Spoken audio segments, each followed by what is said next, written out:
Hello. Hold on. Oh, look at it. She bought that. Period. What's the craziest conspiracy theory you think about, but you wouldn't tell nobody? Conspiracy theory. Yeah. You got one tapped in? Craziest conspiracy theory. I can't. Pizzagate. They all did that shit. They got the island. Yeah. Bill Gates. Goddamn. The first lady. Goddamn the Trump. Yeah. All of them. They tapped in. Hey, Mike, what's your worst breakup story? My worst breakup story? I caught him in bed cheating and I whooped that. Oh, man.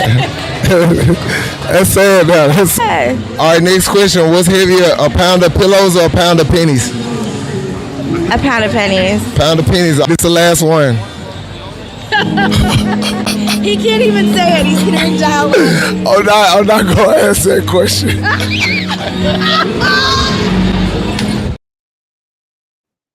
You are now tuned in to the New Normal Podcast. I want to tell everybody thank y'all for tuning in today. Y'all make sure y'all like the video. Make sure y'all share the video. Make sure y'all follow me on all social media platforms. Today, I got a good one for you. America, a failed social experiment. And the reason that I'm calling it that, because we're going to be talking about a lot of crazy videos that we're going to have to watch today and how our government really don't give a beep about us. It's the first 30 seconds of YouTube or whatnot, so you can't cuss. So, or they'll try to demonetize you. So I bleep myself. I hope that's okay with y'all. It's okay with me. I'm cool. But the first thing we're going to get into today, we're going to talk about this new sexual term that I seen today. Yes, I seen a new sexual term. Never heard of it. Never knew it existed. Y'all put in the comment section, have you ever heard of abrosexual? Put in the comment section, have you ever heard of the term abrosexual?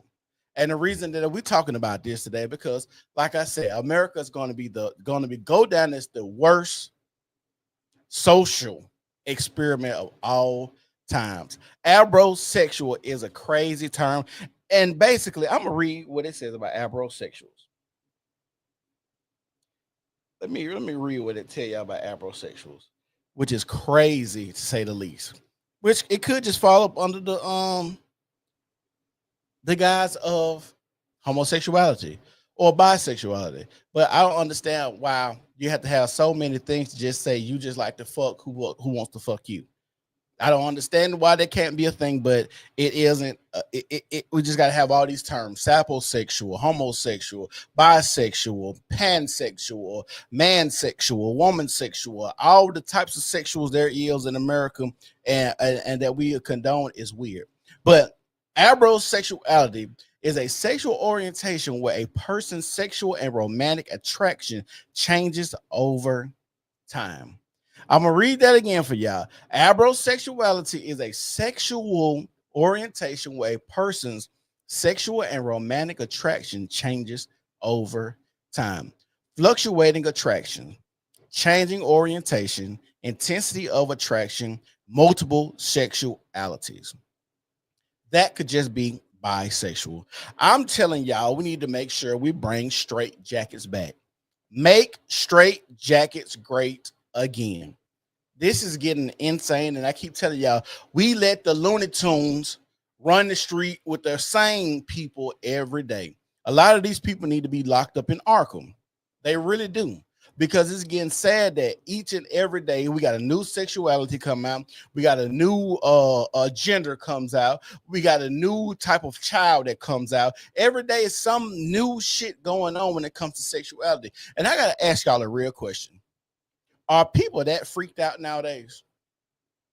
What happened to just regular, everyday sex and sexuality? Are people really that freaked out nowadays? I'm a person, that just likes regular sex. I don't need all the Diddy-esque type stuff. But why does it seem like we have to have all these sexualities, or all these people want to break the mold, or don't want to fit in the box, or don't want like labels, only to go and find a label that suits them, and now they're okay with said label if they make it up? Says this term has been around since 2015, and they also have a flag for is it arborosexuality? That is crazy that we have so many sexualities when it's really just man and woman. Is it you're a heterosexual person or you're a bisexual person? It could just be that simple. Just like going to the bathroom. All you going to the bathroom to do is piss and shit. I'm gonna say this, and a lot of people may not agree with this, but I don't understand why you have to make a big hoopla even about using the bathrooms. For the most part, I think if you are a trans woman, if you're passing, I don't think anybody will have anything to say to you because you're going to go in the stall. If you're a man that's dressing like a woman that's passing for a woman, and you can go into the woman's bathroom, go to the bathroom and shut the fuck up. Because how is anybody going to know that you're a man or a trans woman if you're passing? Now, if you got a big beard and you got a dress on, that might be a little confusing. We might be like, hey, bro, you might want to wait and transition a little more a few years down the line. Make sure you cut the Peter work off and take your hormones so your beard don't grow as thick. Then that might be something we need to discuss. But at the same time, you're just going to the bathroom to piss and shit. Just like when it comes to this sexuality, all you're trying to do is bust a nut at the end of the day. That's what I thought the goal was, to bust a nut or have a good time having sex. I don't know why we got to invite so many people in our personal affairs, like having sex, who we vote for, what toilets we like to use. Do you piss standing up or sitting down? Who gives a fuck? A lot of this stuff, it's like I said, it's weird that we have so many people in such small fashions or sects of the American population with the bullhorn that are able to say and scream to the top of the mountain, hey, I'm a weirdo. I need my straight jacket right now. I don't know why these people are allowed to get on the top of the mountain, get in your pulpits, get in your TVs, be on your news station and tell us, hey, I like weirdo stuff when it comes to sex. I need my straight jacket. That is weird because I know it's a lot of people out here that like to put gerbils in their booty hole. I know, yeah, it's a thing. I didn't know there was a thing, but people like to put gerbils in their booty hole. All of this stuff is weird. That is bestiality. And I didn't think it was a thing because, growing up, one of the jokes was that white ladies like to have sex with dogs. Until I worked in a hospital, and then you see them carting in a white lady, and there's something moving under the blanket. Come to find out, the dog is stuck inside of her. So yes, that is a thing that white women like to have sex with dogs, especially if it's a big black dog. I don't know what it is. Just putting it out there, that is a real thing. But like I said, when it comes to sexuality, I don't understand why we got to have so many of these different sexualities that come out all the time. Just have sex with who wants to have sex with you. Be cool, keep it in your bedroom, and you ain't got to put it out here for everybody to know that you like to have sex with Tom, Dick, Harry, Jerry, Tom. It doesn't matter. A tree, a cone, a rose, a vibrator in the middle of the street, on top of the building, in the airplane, in a sewer, on the subway in New York City, so somebody can choke you out because you playing with yourself a little bit too loud and everybody feels threatened. I don't know. I just think it's weird, and we're living in weird times now. Once again, when it comes to your sexuality, keep your sexuality to yourself. Keep it private. Keep it in the bedroom or a safe place, and keep it away from these fucking kids. That is the main thing I want to say. Keep your sexuality or what you like to do in the bedroom away from the kids. They already have enough when it comes to going to school, especially in high school, with people trying to fuck their peers. Now we got teachers and all these weirdo people out here in society telling them what they can and can't do when it comes to that sexuality. You ain't got to tell your parents what you want to do when it comes to your sexuality. Trust and believe.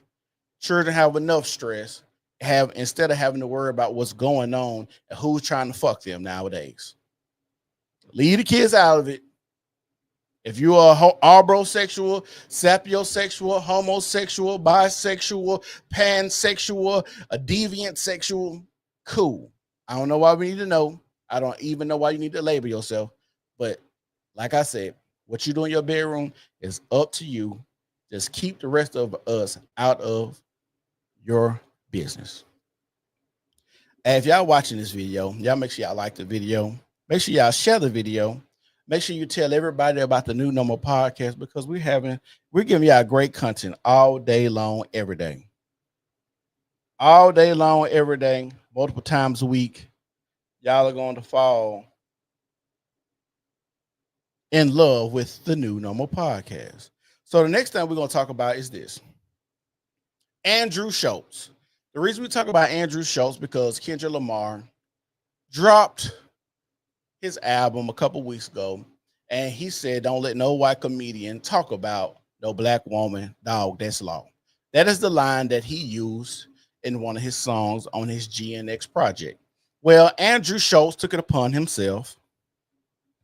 Andrew Schultz took it upon himself to say something about it because Kendrick Lamar is hot, and even if you don't say anything about black women, which Andrew Schultz says a lot of stuff about a lot of people, I'm just going to say this has boiled over to where he responded in one of his videos and said in one of those videos that he could definitely do something sexual to Kendrick Lamar because Kendrick Lamar is not a big guy, right?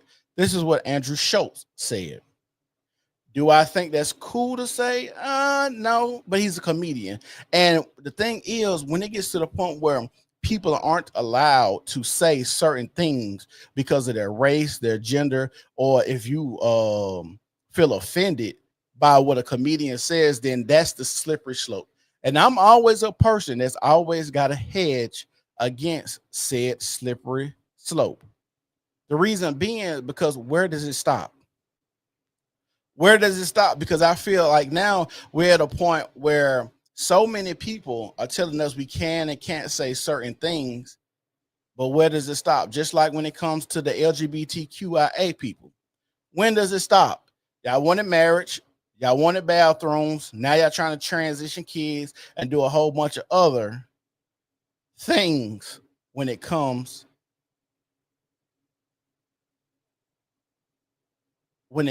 to asking and demanding certain things. So the first video we're going to watch of Andrew Schultz is his response to Kendrick Lamar. And then later on, we're going to watch another video that he talks about people are upset because he made gay jokes. But this is the start of what he said when it came to Kendrick Lamar. Andrew Schultz. So Andrew Schultz, I think he has some funny stuff out there. Raping Kendrick not funny. It's a comedian. Some people thought it was funny. We're gonna watch them. We're gonna watch the people on the couch and see what they say. Rappers are telling comedians we need to be more respectful of women. So we gotta sit back and reflect. Yeah. Do you know what I mean? They're the most pious group. Listen, nobody has respected women more.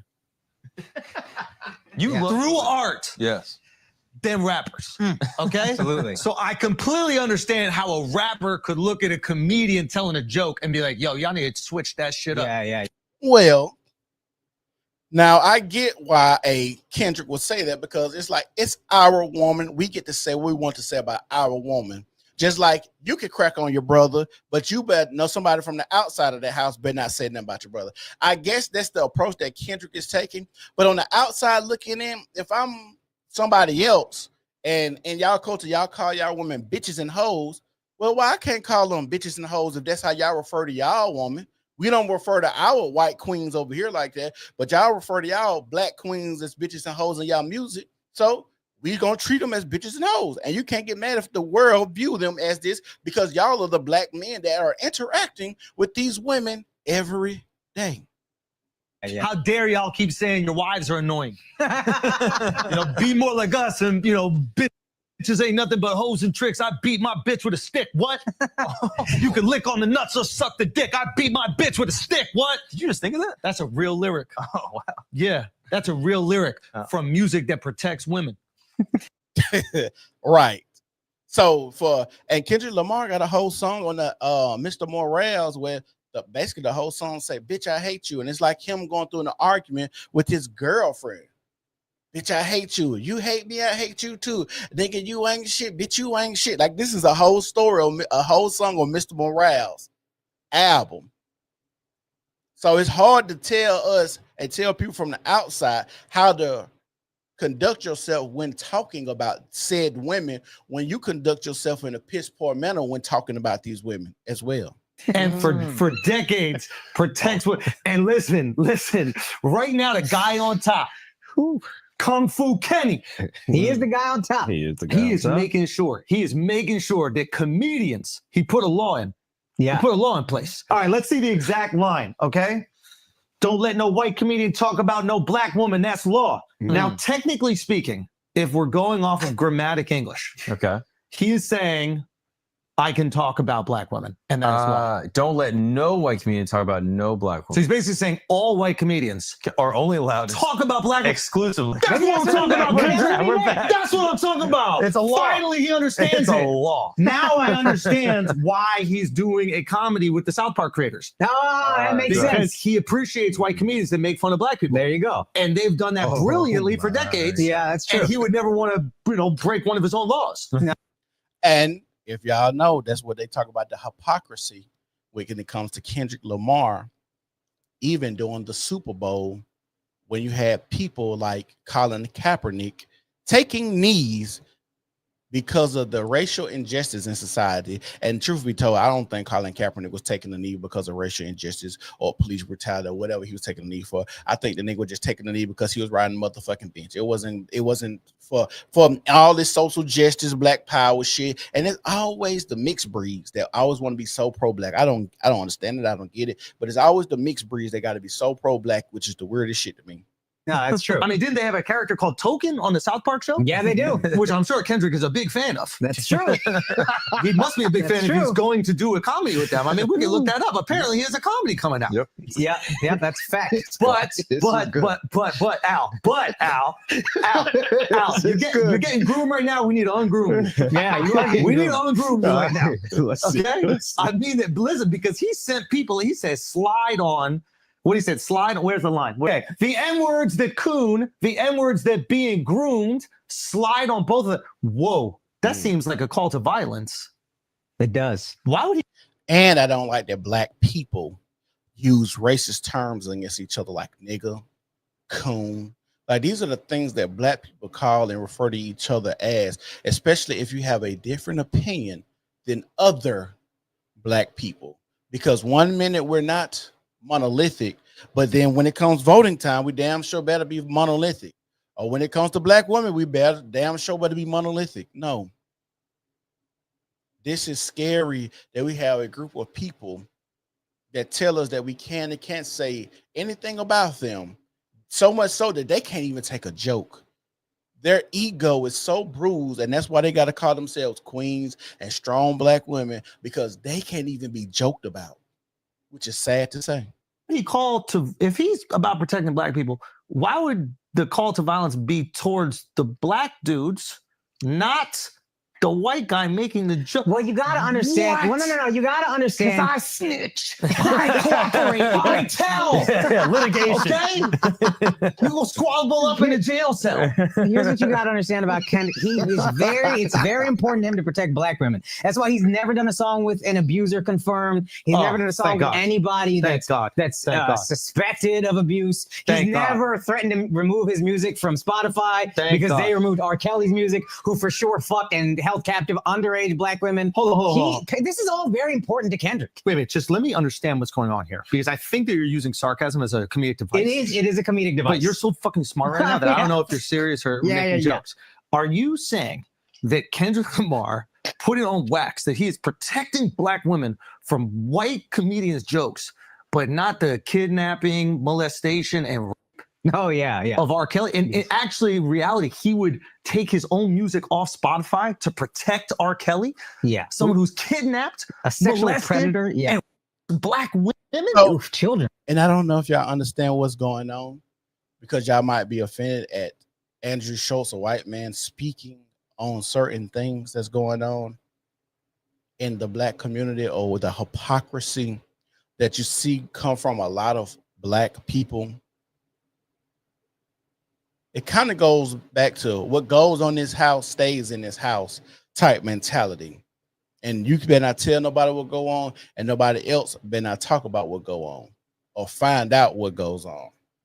But y'all put it on public display on how black women are treated. Now, I think a lot of this stuff is warranted, and I think a lot of people are getting tired of the way that black women act, just like Jasmine Crockett, how she acts in the Senate, how she gets to get up there and be all vitriolic, mean, and nasty, and talk about how white men do X, Y, and Z, and racism, and white men can't experience racism. Okay, cool. If you feel that way, but you are a black woman by yourself saying these things for the world to see. And I guess you're going to call for black men to protect you when actually you're stepping out of bounds. Are you saying that he's done songs with other men who have potentially put hands on black women? Not potentially, confirmed. Wait a minute, convicted? Yeah, I don't know what you call Chris Brown, but yeah, whatever that is. Not breezy. Not breezy. I took a picture with Chris Brown. Hey, bro, I took a picture with him immediately. Can I tell you something? Yes. We ain't protecting nobody. Y'all can protect your fucking self. Everybody gets these jokes over here. And so that's one of the things. That's why they canceled his Netflix special. He sucked. Well, I don't know. The jokes that I seen, especially the the Meek Mill's joke, that joke was actually pretty funny. The Meek Mill joke that he had, that joke was hilarious. It was going viral and a lot of people was talking about it. So, like I said, I don't know. I think he has sometimes where he's funny. I think sometimes him and Charlamagne have some good stuff that they put together. So, like I said, it's just me. I think he's funny at times. I'm not gonna say he's not funny. I can think of other people that I 100% don't believe was funny, like D.L. Hughley. I don't think D.L. Hughley is funny at all whatsoever. Whatsoever do I think D.L. Hughley is funny. Steve Harvey. I don't think Steve Harvey is funny. I don't think what's the white dude with the other comedian, the white dude with the short hair. Not Joe Rogan, but you put you in the mind of the Joe Rogan dude. Bill Barr. I don't think Bill Barr is funny. I think there's a trend in. So the next video we're gonna watch is about him talking about Charlamagne the Word. Yeah, Charlamagne not funny. So the next video we're gonna watch is this one right here. And then the celebs started getting comfy, right? Because they're like, ooh, there's a trend in this direction. Let's pile on. Yeah. The second I saw these cornball ass celebs try to pile on, Meek tried to pile on. He's like, yeah, this is what they do. He made fun of me, called me gay in his stand-up. That shit was fucked up. I got a tweet of Meek saying, that shit was funny, bro. I like that. That's the first time I ever laughed at being called gay. And see, this is when it comes to this social media stuff, the public outrage, the outrage of that person and what they do behind the scenes or behind closed doors, or why they're doing stand-up or why they're on their knees. Who knows what's going on behind closed doors or out in public. People say and act one way and do a whole nother thing behind the scenes. He didn't say being called gay. What did he say? He said that's the first time I laughed at being gay. I almost feel bad for him. I almost didn't want to do that because I'm like, poor Meek cannot help himself. If anyone has a reason to be mad, you know what I mean? It's him. You were cooking him in that clip. Anyway, so then Ice Cube's son tries to post some shit. Oh, yeah. And I just put right under it. I'm like, why don't you look up Google? And the crazy part about it is, why are black men coming out speaking against homosexuality in this type of manner? And the reason that I asked, why are they speaking out about it now? We have too much Diddy shit going on. Y'all, some black celebrities won vocal when they had black men in dresses and in movies. But all of a sudden we have Diddy allegations and stuff like that. Now y'all want to say stuff about gay shit so y'all can hedge against y'all being put in indictments and certain shit like that. No Vaseline by your dad. And now he's in the comments explaining himself. Well, technically that was a joke. It was a metaphor. It wasn't a real thing that was actually going to happen. I'm like, oh, Oh, really? Is that it? Yeah, he must not have heard it in a while because those aren't all metaphors. No, there's some. Yeah. It's like Some MC metaphors. Ren's dick tastes like the shit in Yeah. Easy's ass or something. Talking about sticking a broom up somebody's ass. Like, how do you make that into a metaphor? I don't know. The broom was actually really the oppression that black people had to endure from the record industry. No, it's just crazy to see it happen. And then to see people jumping on the narratives. The only thing that annoyed me was that one that they tried to push out, DL, and then I guess Jasmine Brand tried to push out because they tried to make it seem like I was being a victim after what I said. No, they said that shit to me and you and Charla, and I was like, it's up then. If y'all want to go there, we could go there. Yep. And I promise that you're not comfortable there. Yeah. And the second I went there, what happened? This is too far. You can't make jokes about unless, of course, you're making them about people that we. And when he's talking about jokes about rape, he said that he could bend Kendrick Lamar over a barrel. Now, I get it, and I understand that there were things like book breaking.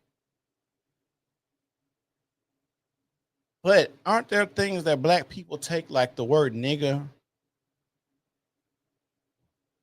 Like the word nigga, and then use it as a term of endearment now? Don't Don Lemon got a white husband? Why is it bad for a white man to say something about having sex with a black man now? I don't know. It's weird. We think it's funny, unless, of course, you're every TV show, unless, of course, it's like literally everything they brought up. They brought up this clip of Cat Williams going, "Is never funny." And then literally Friday after next, he's in a scene where he's about to get. Yeah. He's like, "What, you pee on me?" Yeah. And I posted that scene. It's like, come on. Yeah. People can make jokes about things. Us as black people make whole jokes about not dropping the soap. When you go to jail, don't drop the soap. You know, if a nigga be in jail locked up 3 years or more, you know he done tried some. Boondocks got a whole thing called the Booty Warrior, and that man is out of jail now, Felice Johnson, and doing interviews. What are you talking about? Now, when it comes to all the gay stuff, now y'all want to speak up? Well, what about when 10 years ago when black men was like, hey, y'all need to speak up against all this gay stuff that's going on because we don't want to be viewed as being homosexual, because when I grew up, homosexuality was typically known as some white folk shit. And that's why I tell everybody, black people are 20 to 40 years behind white people, because black people nowadays are the new hippies. Black people nowadays are the new hippies. All these sexualities they want to delve into and call themselves and be part of all these groups and be so free and wild and be part of porn. Just think about it. White people was doing porn way before niggas was, and now every time I get on X, that's the main people I see. The main people bent over doing some stuff. Shrooms. Just think about shrooms. White people been doing shrooms. I was hearing about white folks doing shrooms ever since I was in elementary school. Now shrooms is a big thing in the black community. We get whitewashed, but it take about 20 to 40 years to do something like this. Because, like I said, when it came to this, black men have been saying we don't want to be associated with a lot of stuff that we consider white folk shit. Again, whitewashed. Same thing. I always make a claim to black women.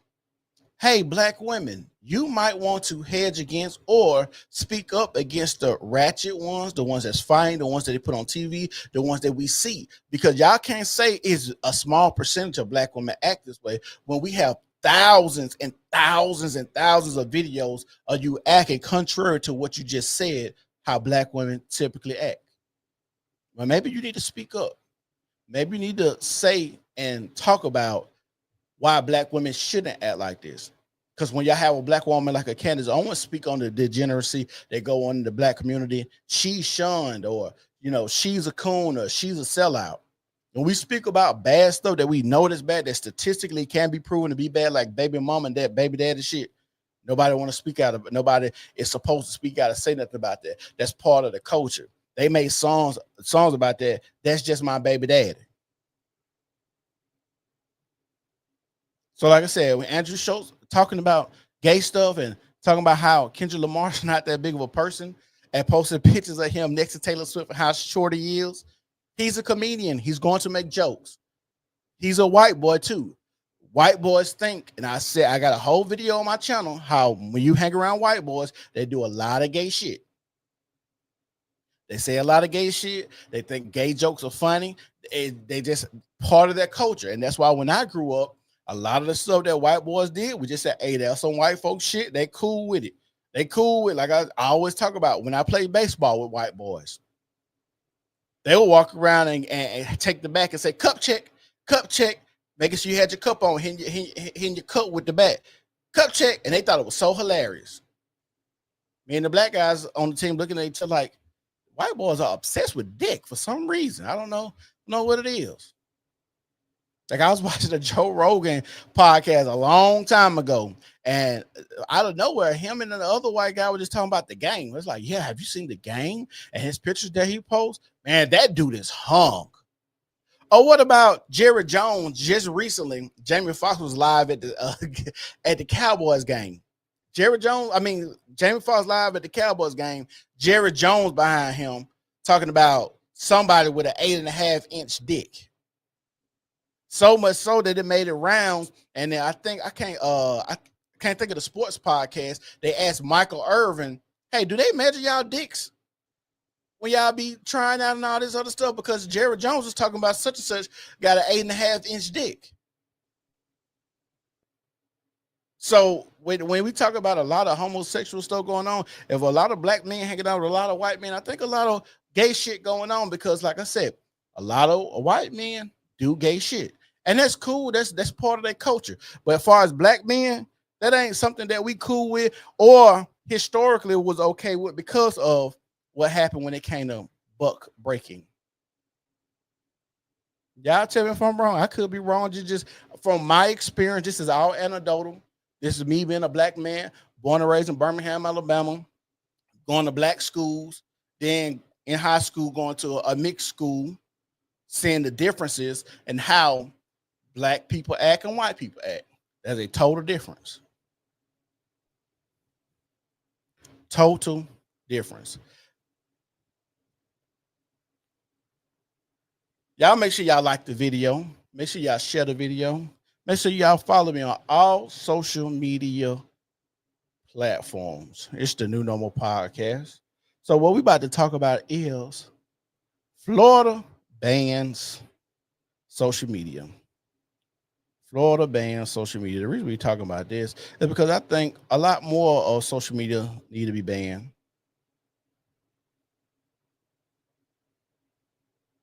I think it needs to be banned in all states. So let's watch this video. Young kids, my kids are not on. I mean, I have a first, kindergarten, and third and 3-year-old. They're preschool. They're not on social media. My wife would go through great lengths to ensure they're not on social media. And so we don't. But what we do see is, I mean, if my wife just leaves the phone on the counter, like they will grab it. Like, you know, my son will ask Siri about the football games this weekend. They'll do this, they'll do that. And it's like, man, you know, these devices are a big problem for kids. I think parents, you know, they want some tools to be able to help so that their kids can grow up in the healthiest environment. And it's one thing to just say, you know, you can't do this, but I think that there's a lot that happens in school and in society and whatever. So I do think it's a problem. I think social media has been a net negative for our youth, without question. Now, having said that, there have been other states that have tried to do similar things that have met resistance in the courts. And not to say courts are always right about this, but anything I do, I want a pathway for this to actually stick. So we're going to look through that. So what I would say is I'm sympathetic to, as a parent, what's going on with our youth. But I also understand that to just say that, you know, someone that's 15 just cannot have it no matter what, even if the parent consents, that may create some legal issues. And so I told the speaker I'd work with them on it. So I would say that, you know, this is something that's likely going to evolve as it gets through the House and makes its way through the Senate. And we'll see if we get a product that is going to be something that's good. But I am concerned about the breadth of it. And I want to empower parents. I want to give parents tools to be able to do this. And so I just think you got to be smart about how you do it. Yes, sir. I agree with him. I think That's funny. Peter segment of the podcast. I'm weak.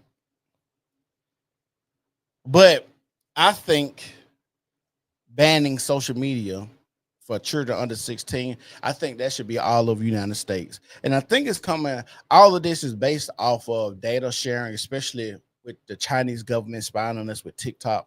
Also, it's weird that we have so many kids on social media sites like Instagram or Twitter. Have y'all been on those sites? Like, honestly, have you been on those social media sites and see what children can actually get into? The amount of PORN that I see on X when I log into X, or the amount of twerking and women showing their behinds on Instagram is ridiculous. And one point in time, TikTok was like that. When I was getting on TikTok, and you know, of course, when you get on TikTok, is a video come up automatically. It was like this silhouette challenge, not like the red with the red thing, but it was like these women wearing these sheer dresses, and they were standing in windows with the sunlight behind them, and they would spread their legs, and you could see their vagina through the dress. And I'm like, I can't believe they're letting this go on, because when I got on TikTok, which I got on TikTok very late, I'm thinking TikTok is strictly for children. So when I see all these adult women doing all this sexual stuff that's on there, now they got 304 TikTok, where the women are posting videos and they'll fade the video out a little bit, and they have a video in the background of them giving fellatio. Like, y'all are really, these are the things that are going on these social media sites. Or what about those videos of the white guys catching the predators and slapping them and beating them up and chasing them through stores and through neighborhoods and shit like that, catching them after work because these pedos got access to children? It's no reason that anybody, a 16-year-old or younger, should not be on any platform or in any environment where you have a whole bunch of adults doing adult activities in the same area. You as a 21, me as a 35-year-old man, I don't want to even be in a club with 21-year-old people. Me as a 35-year-old man, I don't want to be in a club with 21-year-old people. So when I'm having these conversations, why does a child need to be on these social media websites with adults doing adult things? Now, there was a child, and which they should make, just like they got kids YouTube. And that's why I don't understand all the censorship that goes on YouTube. Well, I understand it to a certain extent. Certain things they don't want you to talk about because it goes against who backs them and money and conspiracy theories. I get it. I understand it. But for the most part, it's a lot of stuff that's on YouTube that still isn't kid friendly, that kids can get access to, or you should keep it separated. That should be a kid's TikTok. That should be a kid's Instagram. That should be a kid's Facebook. Everything should have some type of parental control to where you can guide and watch what your child has access to. But letting them run all on these social media websites all willy-nilly, nah, that should not be a thing. That should never be a time that children should be allowed to do these things and it be okay. Ever in life. And like I said, I know a lot of people, it's sad that the government have to step in and play the role of parents nowadays. It's sad that so many of the government had to step in and play the role of parents nowadays.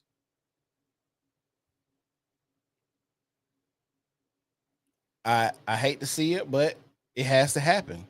Somebody has to get control of y'all children because y'all ain't raising them right. And that's just the truth. Y'all ain't raising y'all children like y'all supposed to raise them or need to raise them.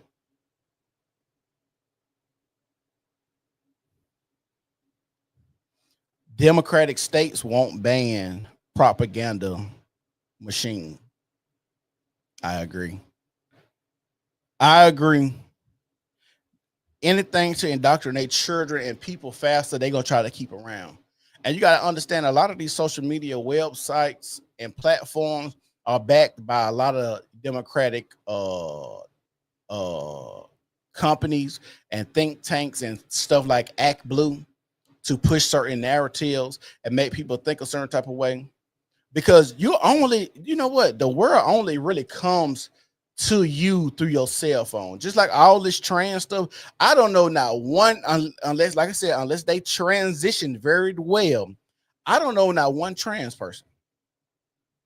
But when I get on TikTok or get on X, I can see 45 trans people in 2 seconds. Though the cell phone and these social media platforms bring the world into your home, which is a scary thing to have. It's scary to think that right now that I can get on here and I can see a girl that I don't know in another state trying to make her OnlyFans pop it, and now she on X showing us a 2-second clip of her sucking Peter Wacker. What? This is crazy and this is insane. And children are allowed access to this. And that's why I don't think people actually understand the people that made like tablets, your Steve Jobs and shit. Yeah, they said they don't even give their child tablets. A lot of the stuff that we think is just normal is a lot of indoctrination. That's why when you meet a homeschool child and the way that they act, like that kid's weird. No, that kid's just not been indoctrinated like you. If you've ever been in school where a kid is his first time being in a public education system, they don't raise their hand to speak. They get up when they want to. They walk out of the classroom to use the bathroom, and then the teacher said, well, you got to ask permission to do that. But being in homeschool, they don't have to do that.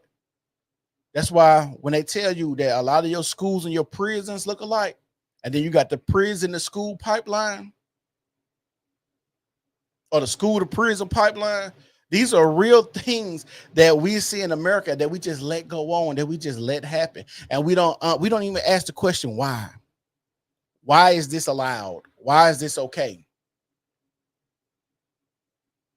Why do you think children should be on a platform with adults? What do adults and children have in common to even talk about?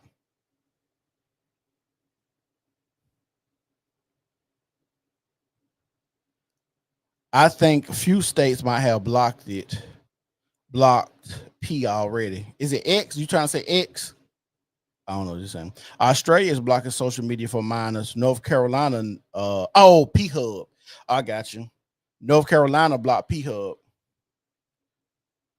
It failed when they bought all the black in the country and all the browns. What failed? What failed? So the next thing I want to talk about is y'all favorite WNBA player. This y'all favorite WNBA player right now. She got the clout, she got the juice. But the reason we talking about her right now is because I wish Caitlin Clark would not have got into the whole culture thing, the whole race thing. I wish she would have just shut up and dribbled. Like Laura Ingraham said, I wish Caitlin Clark would have shut up and just dribbled. She didn't let these folks, the black women, bully her and to talk about her white privilege. Oh, America. It failed when they brought all the black in this country and all the browns. I don't know if it failed when they brought all the blacks and the browns in this country, and the reason being is because y'all didn't, I guess, white people couldn't find nobody to pick cotton and shit. They weren't strong enough or thought it was gonna pass out. I don't know why they brought black people over here. I don't even know. Yeah, the Jews did. They funded a lot of stuff, but you got to understand, the Jewish they run America, your entertainment, your music, all of that. They run it all. I know what to say about black people and brown people in the Talmud. America hasn't failed yet because the UK is close. But let's talk. Like I said, I'm gonna get back to Caitlin Clark. Caitlin Clark, I wish you would have just shut up and dribbled. I wish you wouldn't have got into the culture war or the race thing. I think she let people bully her into having to talk about that and her white privilege all of a sudden. And I don't understand how you talk about white privilege in the WNBA when it's predominantly black women. But okay, but we're gonna hear what Jason Whitlock had to say about it. Caitlin Clark. She's been conquered. I knew this was a possibility, and behind the scenes, I was halfway predicting this. That look, man, she has been sent to the very, very front lines of the culture war, of this patriarchy versus matriarchy, this LGBTQ heterosexual war, the whole gender warfare that's going on, all of this cultural warfare. The WNBA is a feminist, woke stronghold. I agree. I agree with what he just said. Feminist, woke stronghold. I'm gonna be real with y'all. Do y'all really want to see bitches dribbling basketball? Let's just keep it real. Do y'all really want to see women play basketball? I know I don't want to fucking see a woman shoot no fucking basketball, especially the women that's in the WNBA. But these bitches aren't really cute. They're just not. I gotta say it. Somebody got said nobody want to see bitches dribbling basketball. I'm sorry. The only sports that we want to see women participate in is gymnastics, volleyball, and softball, and maybe diving competitions or water polo. And we already know why those things are, because they wear the little shorts, the tight pants, and in gymnastics you get to see the bodies of the gymnasts. Those are really the only sports I really want to see. They was about to fuck up with volleyball. They was. Because y'all remember like a few years ago, they started letting the girls wear a little bit longer shorts. And they ratings in volleyball started going down. Now they wearing even shorter shorts now. Because the only reason I'm here this high school volleyball game is to watch y'all jump in these little bit of shorts. The only reason I'm watching volleyball in the Olympics because I'm seeing these grown women in these little bit of shorts.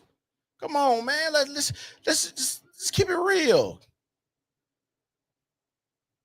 We know what time it is. We know what's going on. Like eye candy. I don't care about you if y'all win or not.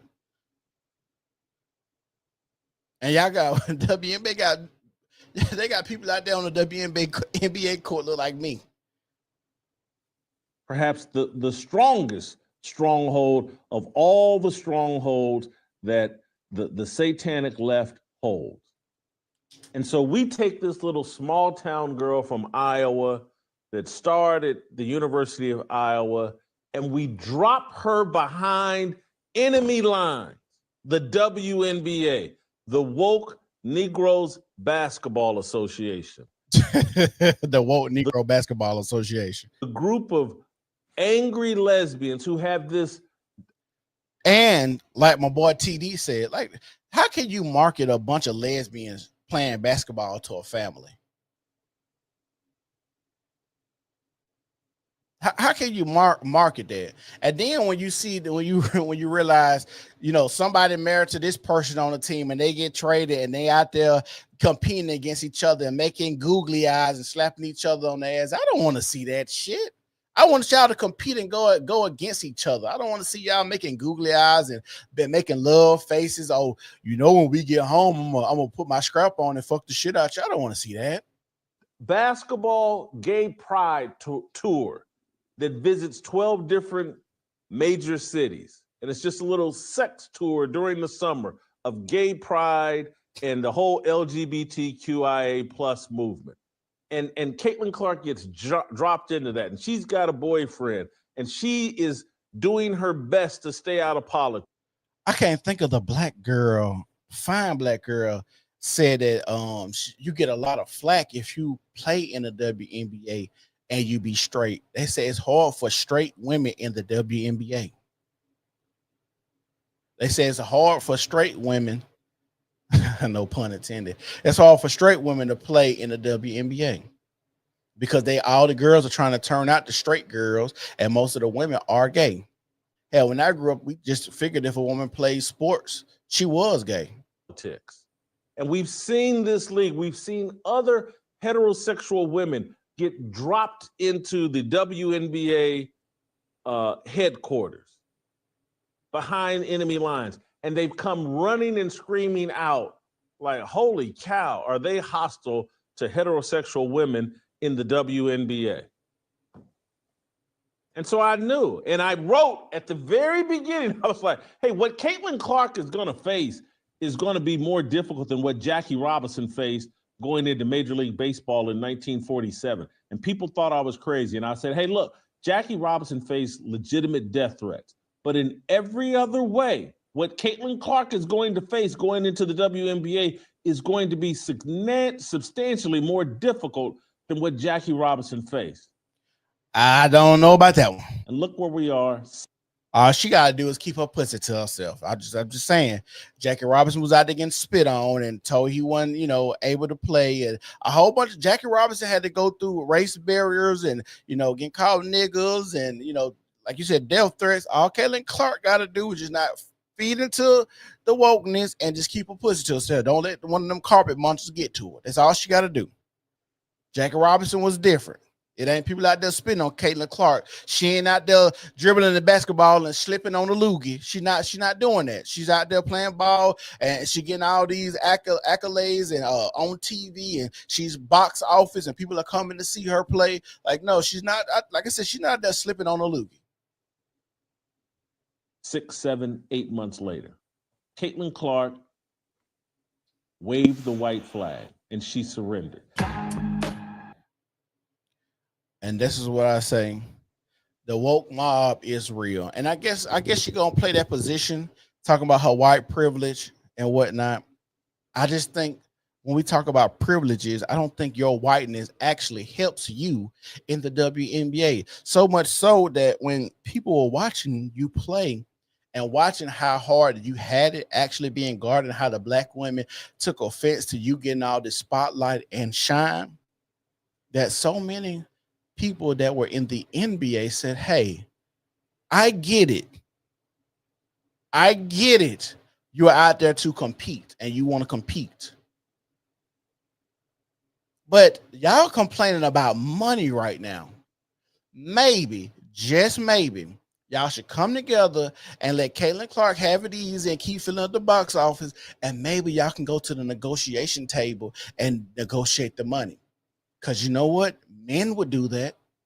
We've seen men actually sacrifice getting paid more just so they can win championships and have certain people on their teams to help them put them in better positions. Dwayne Wade is a prime example of that. No pun intended while I'm talking about him and Caitlin Clark and all the gay stuff, because Dwayne Wade, Gabrielle Union says his booty hole, all that weirdo stuff. But anyways, men understand, hey, it's a greater cause here. Maybe we got to just let LeBron James be LeBron James and we can all go back to the negotiating table later on and then compete later on down the line. Like I said, Caitlin Clark doing this is pandering. It's like the white liberals and all of this type of shit. It's like I said, it's a lot of weirdo shit that we see and we just okay with. So the next thing we're finna talk about,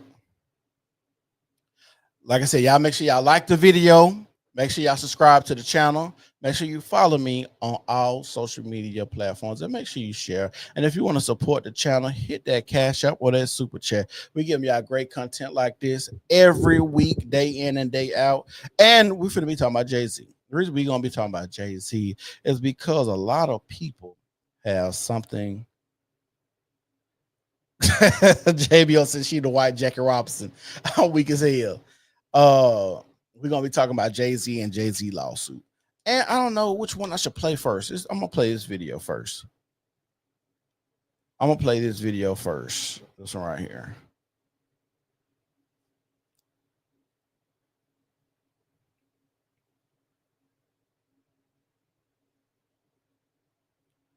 I'm going to play this video first.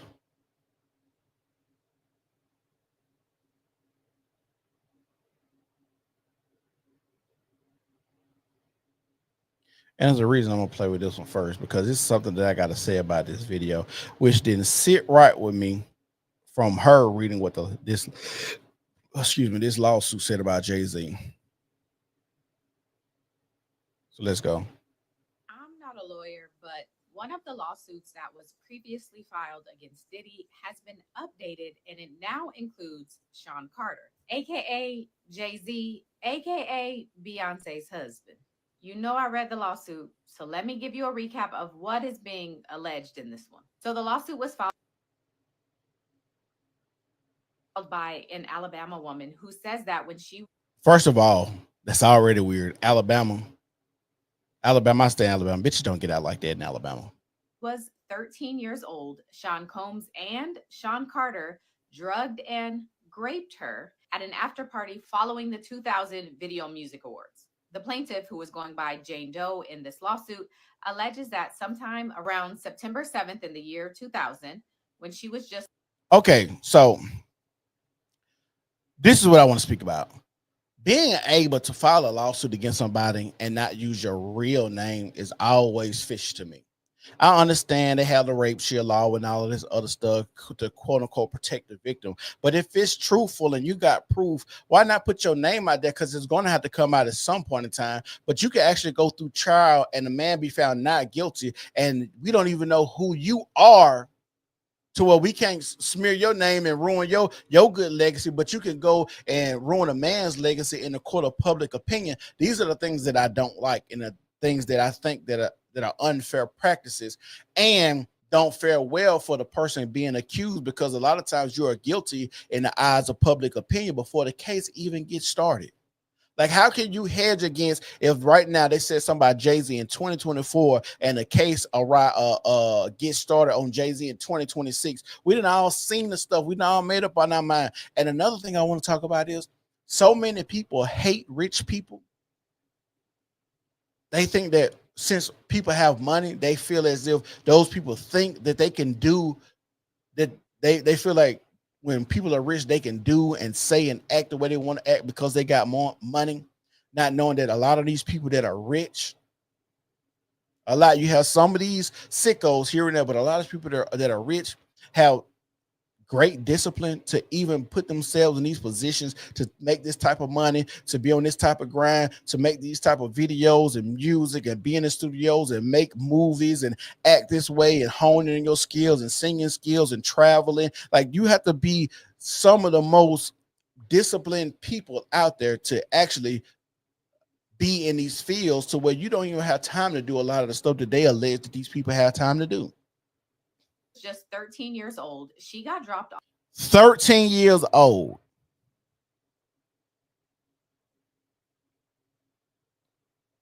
13 years old is insane. I'm not a 13 years old is insane. She got dropped off near the radio. She was 13 years old. Sean Combs and Sean Carter. So where was her parents? You're 13 years old, getting dropped off. And how did you just miraculously end up with Jay-Z and P. Diddy in the same room? Some of this shit just sounds so far-fetched. Drugged and raped her at an after party following the 2000 Video Music Awards. The plaintiff, who was going by Jane Doe in this lawsuit, alleges that sometime around September 7th in the year 2000, when she was just 13 years old, she got dropped off near the Radio Music Hall because she wanted to attend the VMAs. So she wasn't having much luck getting into the award show, so she started speaking with some of the limo drivers who were parked around the area. One of the drivers tells her that he actually works for Diddy. And according to the lawsuit, he tells her that Diddy likes young girls and that she fits what he was looking for. So this driver and this 13-year-old child arranged for her to be picked up by the driver after the show and taken to an after party that Diddy was going to be attending. So everything goes as planned. The driver picks her up. And according to the lawsuit, when she arrives to this after party, she signs what she now believes to be an NDA. And according to her, there was widespread use of things to get you intoxicated. And after accepting a drink herself, the plaintiff, who again was 13 at the time, quote, began to feel woozy and lightheaded. The plaintiff goes on to say that she goes into a room, and soon after entering into this room, Sean Combs, aka Diddy, enters the room along with defendant Sean Carter, aka Jay-Z, and a female celebrity who the lawsuit is noting as Celebrity B. Celebrity B? Why wouldn't you say the woman's name? Let me guess, the woman probably broke. She might be broke. She might ain't got no money. She ain't got no money, so I ain't up on the suit, huh? Because this is a civil suit we talking about. What's that supposed to mean? The lawsuit says that the plaintiff immediately recognized all three of these celebrities. And from this point, the suit says that Diddy threw the plaintiff toward a wall and then grabbed her again and threw her on the bed. He then, according to this lawsuit, began removing her clothing. The suit goes on to allege that the plaintiff was then held down by Sean Carter as he engaged with her and while Combs and Celebrity B watched.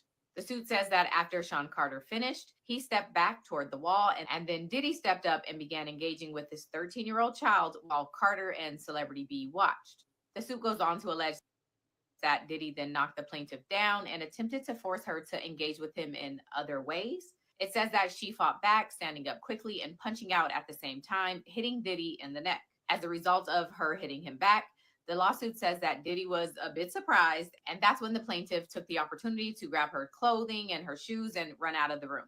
The lawsuit says that this plaintiff then ran out and she eventually found her way to a gas station in which a female clerk noticed her and let her use the phone.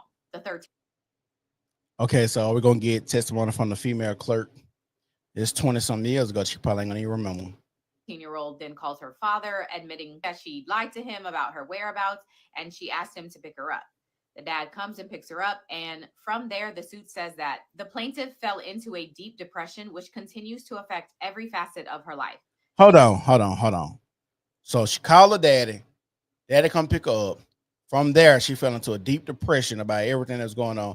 And you mean to tell me the father didn't call the police, didn't get no DNA, no draw, keep the draws, didn't go get no rape kit just in case your 13-year-old daughter got pregnant, where they can get her plan B or make sure she didn't get pregnant or something or catch an STD. You mean to tell me a father picked his child up and did nothing after that, just let your baby fall into a deep depression? You didn't crash out behind nothing. You didn't do anything. You just lied to your dad. He came, picked you up, and it was all right. This makes no sense. She now suffers from post-traumatic stress disorder and a seizure disorder caused by stress and trauma. She has had difficulty maintaining normal relationships and lives largely withdrawn from society. And so that is why she is suing and why she has updated this lawsuit to include Jay-Z. The plaintiff's single cause of action is for violation of New York City Victims of Gender-Motivated Violence Protection Act, which is the act that a lot of these celebrity SA lawsuits have fallen under over the last year. So it's basically falling under that.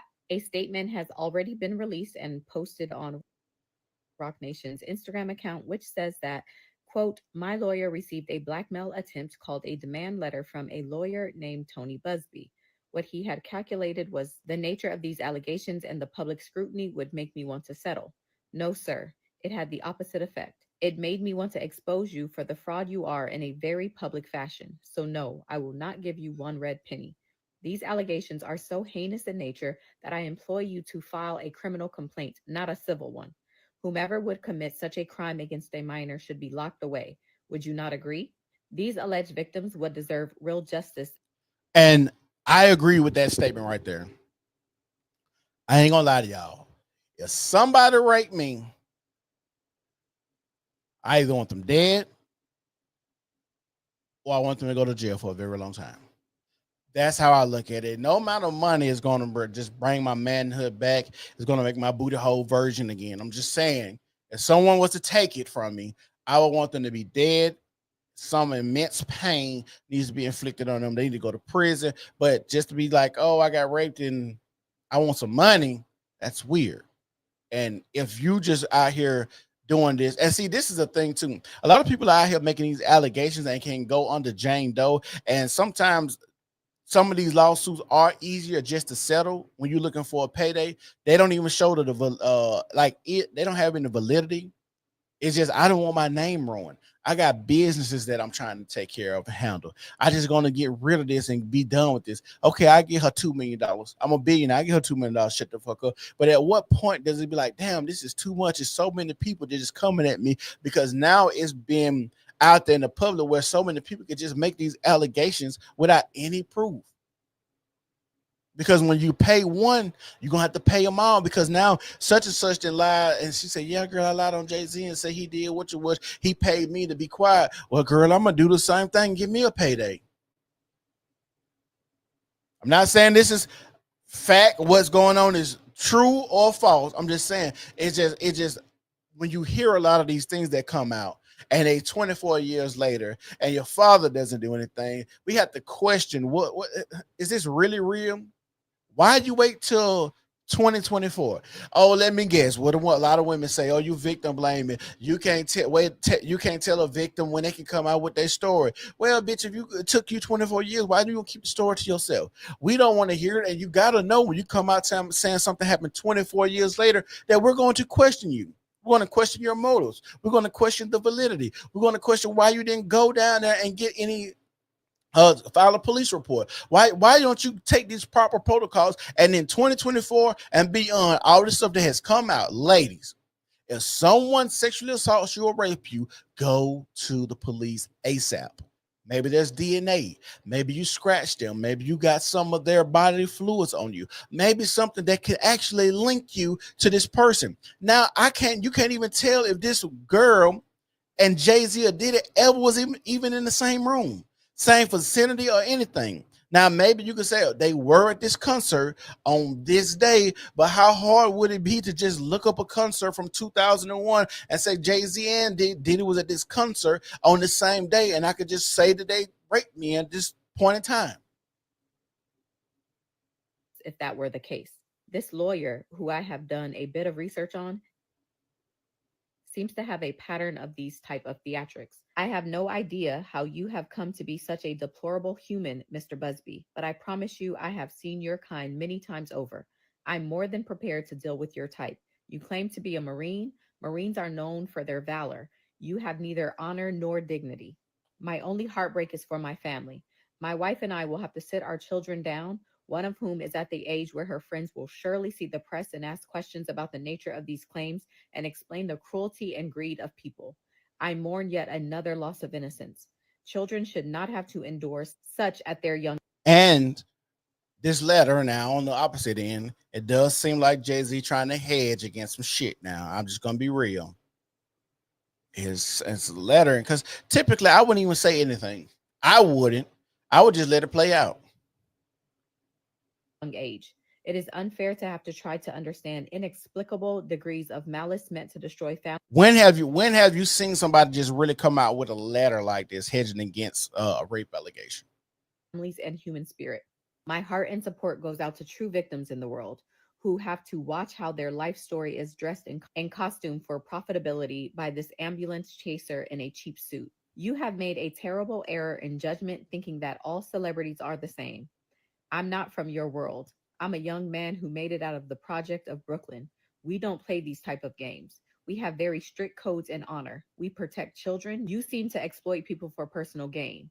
Only your network of conspiracy theorists, fake physics, will believe the idiotic claims you have levied against me that, if not for the seriousness surrounding harm to kids, would be laughable. I look forward to showing you just how different I am. Child, I want 2024 to end so bad. I ain't gonna lie, 2024 has been action-packed, to say the least. It's been action-packed, to say the least. Now we're finna... Yeah, I don't know what Sean Carter's doing.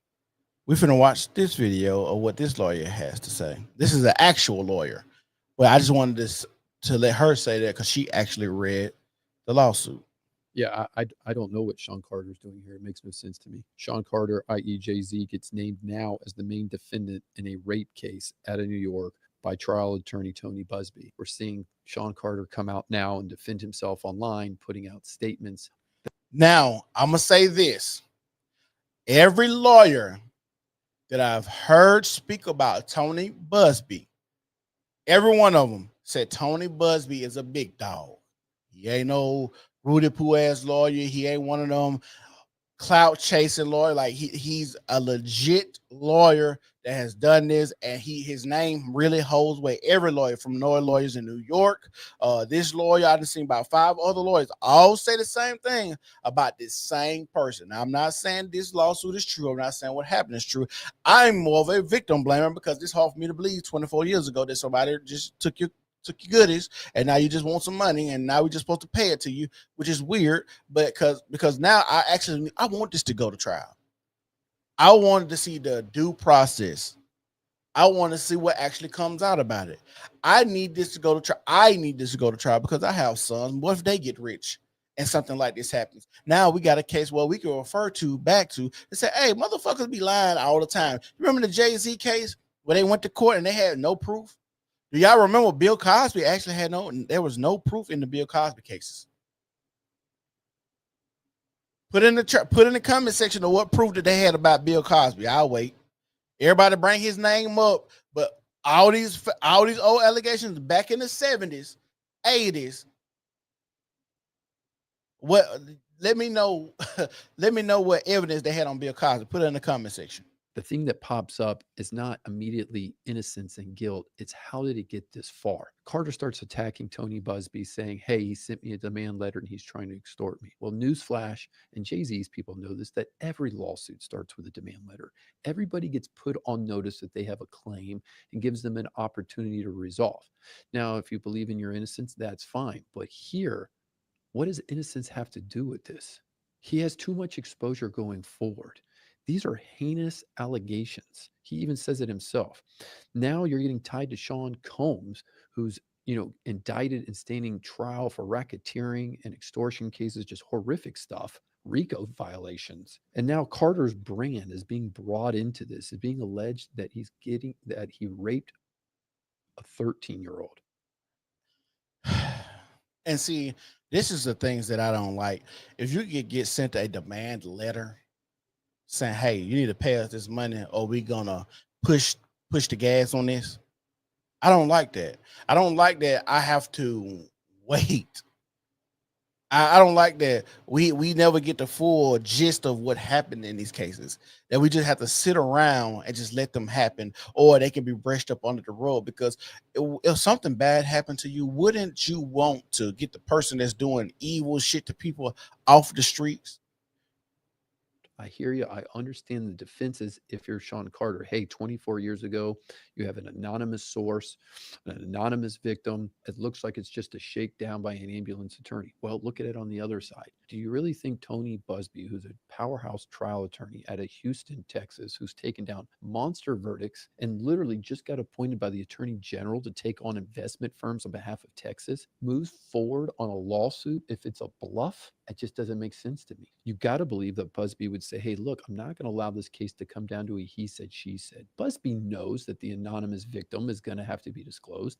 They know this anonymous victim is going to have to take depositions. So there has to be more evidence. A bluff would be, hey, I sent you a demand letter saying that we believe you caused these injuries to my client. We're asking for this much money. You say no, and nothing happens. Busby didn't do that. He called his bluff and he took it public.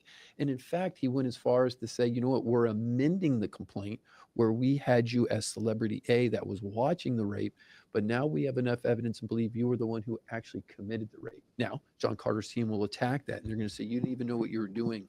But my point is, this can't be a bluff. And my point is, I don't understand. I don't understand why it can't be a bluff. I do think what Jay-Z did with this letter is something that's not common.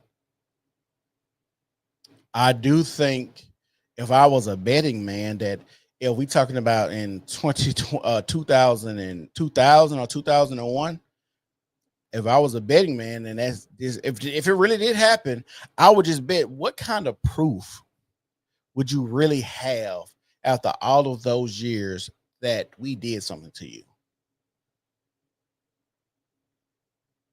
Like, you have to have some miraculous type of proof. Video evidence, we was together, you went in the room with us, you were seen with us, the limo driver said, you know, he hooked us up, and you got DNA, you had a black eye, you got some pictures. What are you going to have from 20 years ago, 24 years ago, to corroborate this story? What Jay-Z is doing coming out in the public. He's putting out these statements that Busby's going to use against him. Literally, Carter is saying he represents the heinous nature. He understands it, and that it rises to the level that it's so bad because it's rape that it should be a criminal prosecution. I could think of nothing better as a trial attorney to use those words against the defendant in a deposition. Remember, you're in the civil context. Busby's going to be able to depose everybody. He's going to be able to get to Combs. He's going to be able to get to Carter. He's going to be able to get to witnesses. They're talking about limousine drivers. Now, yes, there may be a victim issue, but at the end of the day, everybody says, hey, this was 24 years ago. Yeah, let me know how that turned out for Bill Cosby. At the end of the day, I don't understand why Carter's people are letting him get out there and plead this innocence. I get it from a position that you want to get out in front of the jury, you want to claim your innocence. I just think that they're messing with the wrong tactic by trying to attack the trial lawyer, because this is not a shakedown of Vontae situation. This is a real heavyweight lawyer that knows what he's doing, and Sean Carter better be real careful. Yeah, all I know is when it comes to sex and all this sexual perversion that's going on in the United States, the land of the free, home of the brave, a place where you can, put your meat on people's forehead on social media. Women can show their moose knuckle on Instagram. We have some highly sexual people. And it is getting crazy because I don't even understand how many other ways you can have sex than just, the regular sex. And I don't want to find out, just to be honest, because I feel like some things you go too far and you get corrupted. But it's like, damn, like, how many more of these sexual allegations are we going to hear? I know they're going to keep coming, but it's like, this is some real shit. Y'all correct me if I'm wrong. And this is how, the same way I feel about racism. If racism was so prevalent, like racist acts were so prevalent to black people, you wouldn't have people like Juicy Smollett faking a racist attack. If these big guys, Diddy and Jay-Z's and all of them, was just out here raping underage women and doing all this crazy stuff to people that are underage, why would I have to go? Why would it have to be somebody from 2000 say anything that I did something to them? Why would it have to be somebody from the 90s? Why wouldn't it be somebody from 2023, 2022? I give you one better, 2020. Because you got to think about it, these people that's doing this, that's why R. Kelly couldn't stop. You have a proclivity to like these type of things and these type of individuals and this type of sex. You like young girls. We had R. Kelly caught on the whole tape. He got off and still continued to do the same thing. So much so that a lot of the people that was in his case wasn't like from back in the day. These were recent incidents, recent victims. Because this is the type of sex and the type of man that you are and the type of people you want to have sex with. So now my question is, why don't we have people that they can say, well, Jay-Z raped me in 2020. Not 2000, not 1995, just 2000. Surely you could keep some evidence 4 years, but 20 years? Come on, man. And yes, I'm victim blaming because, like I said, it just makes it hard to just believe that you just want to come back and do something like this. Also, I'm gonna say something. Silver suits, there need to be a statute of limitation on them. I know that the first girl, I'm Not a Lawyer, said they passed that shit to where a lot of these people can come back now and sue and act like they were victims of something. But there should be a statute of limitations to where a person can come back and sue you. You should not be able to wait till I done went on by my life and that happened 55, 60 years where you could just be like, okay, I want to sue this person now. If we believe that people change, and can be new and born again and baptized, then why can't we believe that with these type of people and just be like, oh, they might have been born again, baptized, maybe they in the church now, maybe they doing something different, maybe they got a family, maybe they grew out of that. Just maybe. That's what a lot of people believe, that people can change and people can do all these great and miraculous things and their sexual proclivities can change over time and whoop the whoop. Okay, cool. If you believe that, why don't you believe that for these people after you done went so long watching and listening to them do this type of stuff to these individuals? This cafeteria in their mind is somehow. So y'all make sure y'all like the video. Make sure y'all share the video. The last video we're gonna get into. Y'all make sure y'all like the video. Make sure y'all share the video. Make sure you subscribe to the channel. Follow me on all social media platforms. The New Normal Podcast. But the next video we're going to watch is this one right here.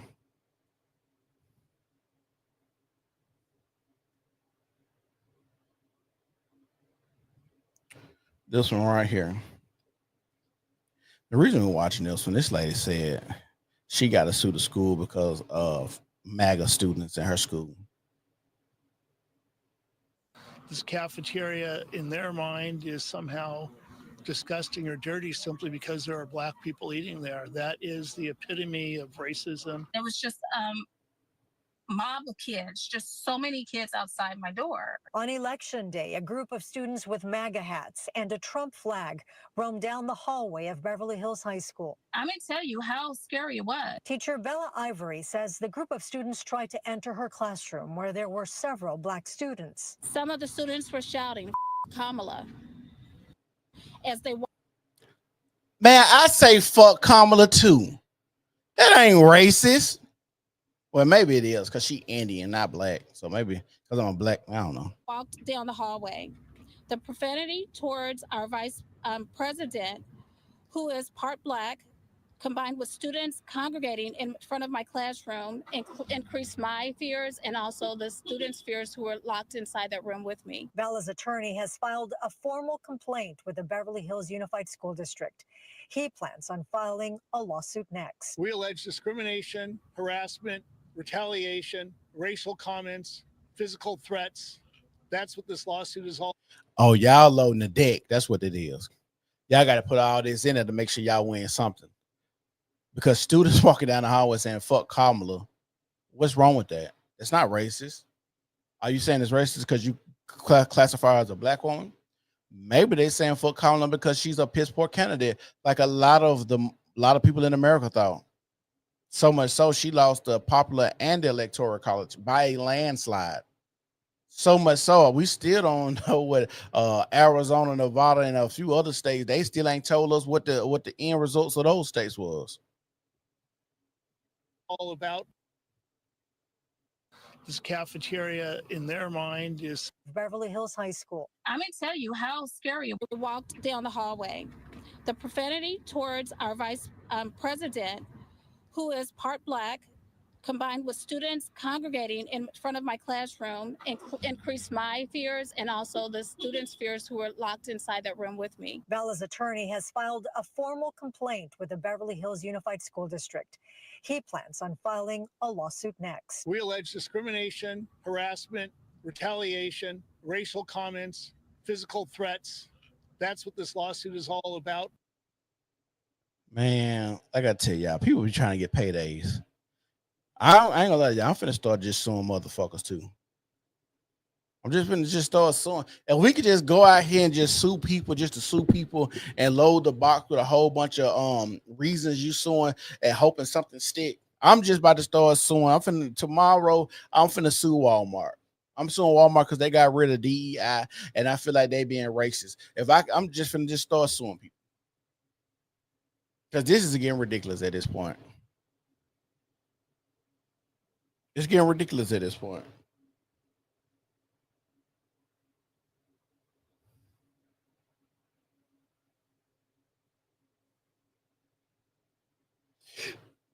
My bad, y'all. My wife texted me.